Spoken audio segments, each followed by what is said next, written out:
za leo. Good to see all of you here. You look wonderful, wonderful. Just look at your partner, tell them you look beautiful. Hata wale wako nyumbani.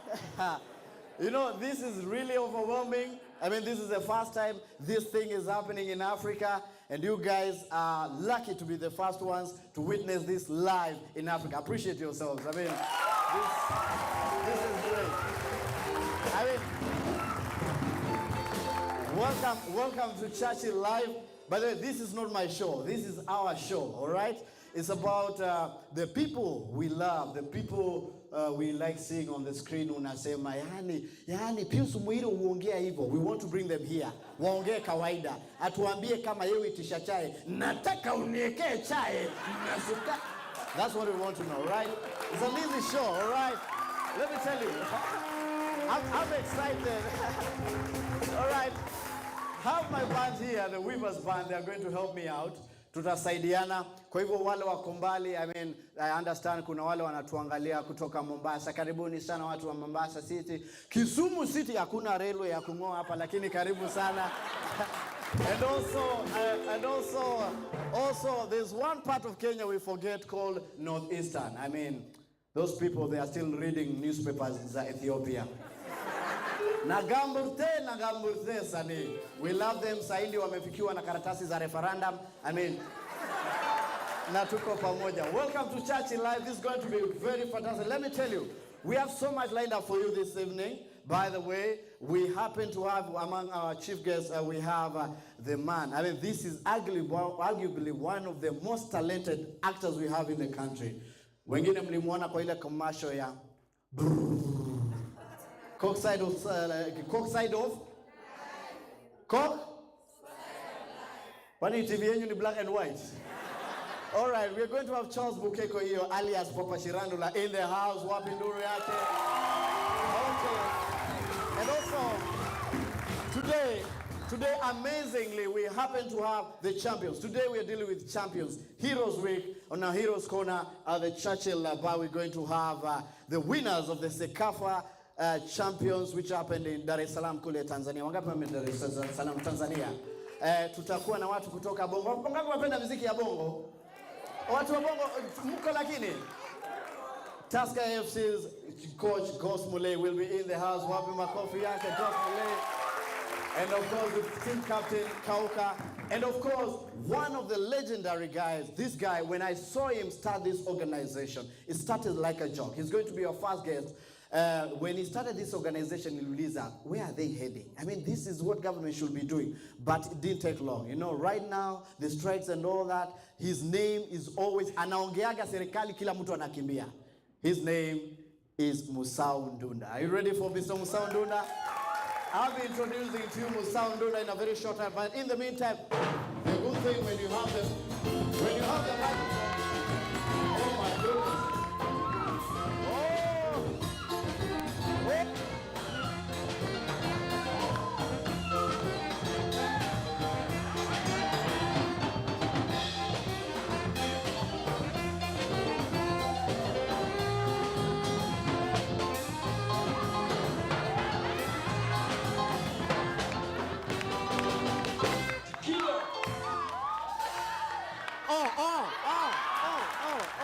Sorry, thank you. A big hand.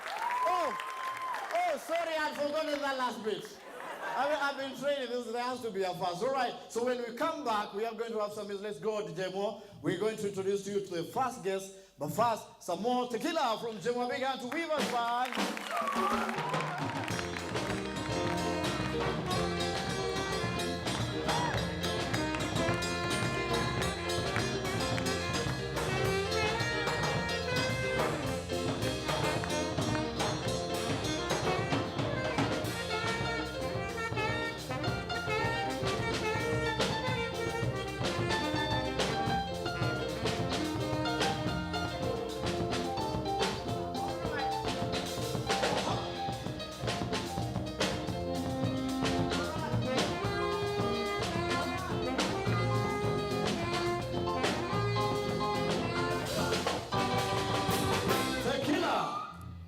A big hand to Weavers Band. All right.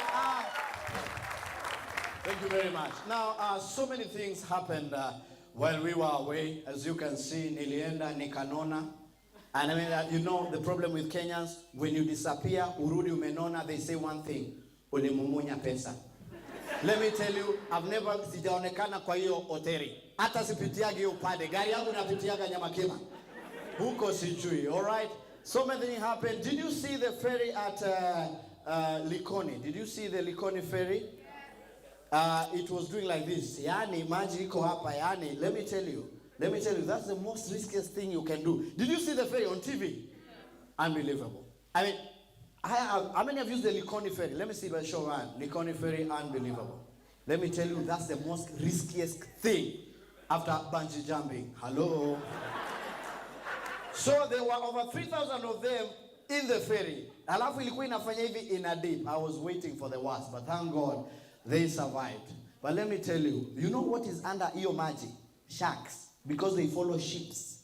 And then there's one person, I mean, all those who was in more danger kuliko hao watu wengine wote. Mr. McQuarrie. G Papa. And what was his comment on that? I narrowly escaped. I was on the other side. That's how you do it. But this is Kenya. Then there this thing came which is called strike. I mean, it's like a fashion. Kila mtu lazima in the strike, you know. Which school were you in? What was the motto of your school? Ulikuwa shule gani? Chania. Ate? Chania. Did they go on strike? Yes, many times. Many times. How many of us, their school went on strike? Let me see if I show one. Your schools went on strike. You read on the newspaper, it's like an achievement. Natulenge juu. Natulenge juu. Kulenga juu is literally hitting the staff room with a mawe. Haki yetu. You understand nowadays, haki yetu, even the school kids, watoto wadogo, wanataka haki yao, waone H2O and the beat. Have you noticed that, Jemo?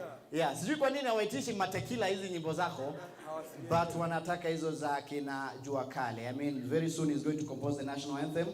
And kila mtu atajua the three stanzas. The strikes came, and by the way, that's why you're going to have the next guest here. And of course, something very terrible has happened just the other day. This January, I mean, Kenya has been doing so well. We've been recovering since January. Then this gentleman came, Fauza Muhammad Abdallah. Just when the tourists were beginning to come back. Sasa hiyo, hata sijui kwa nini kwenda Botswana. Kwa nini mtu akumtafutia rent fare? We were doing so well, alafu, Fauzi. Now let me tell you what's happening, by the way. That's a very big news for CNN. Because right now, they are in Malindi, reporting live. He is back, dangerous and armed. He's been hiding in Malindi for God knows how long. And when the government, Kenyan government, insists on lifting the travel ban, one is left to wonder what is going to happen to the lives of the 200 Americans living in Malindi. Hey, come on, by the way, we have 34 million Kenyans in Kenya.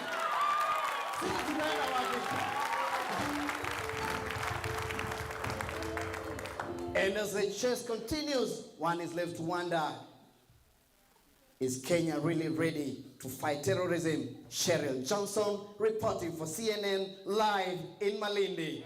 Let me tell you, we are in Kenya, hakuna mahali tunaenda. And by the way, let me tell you one interesting thing about Kenyans. Have you noticed, it's only in Kenya hata kubomoke wapi. We never ask, watu wanaendelea aje? I mean, tumezidi. I mean, watarudi, si ndio? Wewe utajipanga vile ulienda ndio utarudi, si ndio? Wewe kuifanga ukuifanga. But right now, I mean, Jemo ulikuwa shule gani, by the way? Changamwe High. Wow. That is what happens when your school is nowhere to be seen in the newspaper. Ukiulizwa ulienda wapi? It's a very beautiful lady unakutana na yeye. Which school did you go to? Gashuriri Girls. Pronounce it loudly, Gashuriri ama Kavonzweni mixed. All right, are you ready for my first guest, ladies and gentlemen? Where did you go, Churchill? I went to Mumando Secondary. Right now it's an agricultural farm, all right? So, ladies and gentlemen, let's put our hands together as I bring the Parents Teachers Association Secretary General, Mr. Musau Ndunda. A big hand.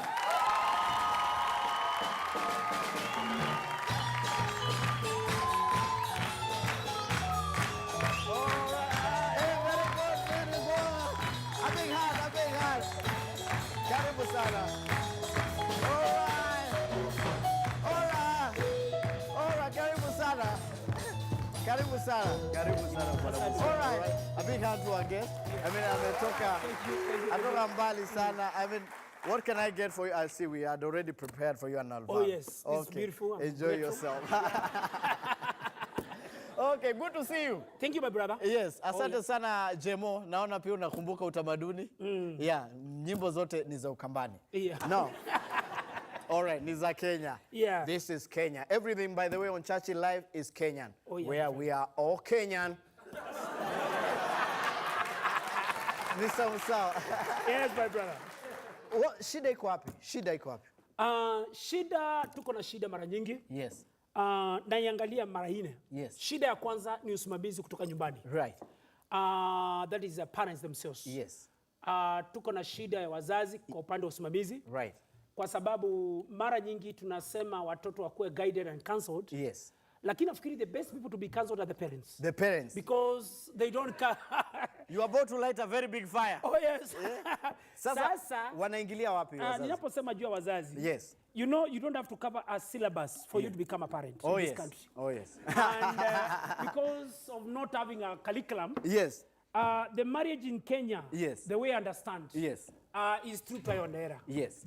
Surprisingly, never been in that circle for the last 30 years. 30. Siku hizi, yes. Watoto wetu wanaitwa electronic kids. Mtoto ambaye anazaliwa akitoka matanti anaangalia TV. Bas. Kwa hivyo unapoangalia TV unakuta ndio hii tu. Hii tu.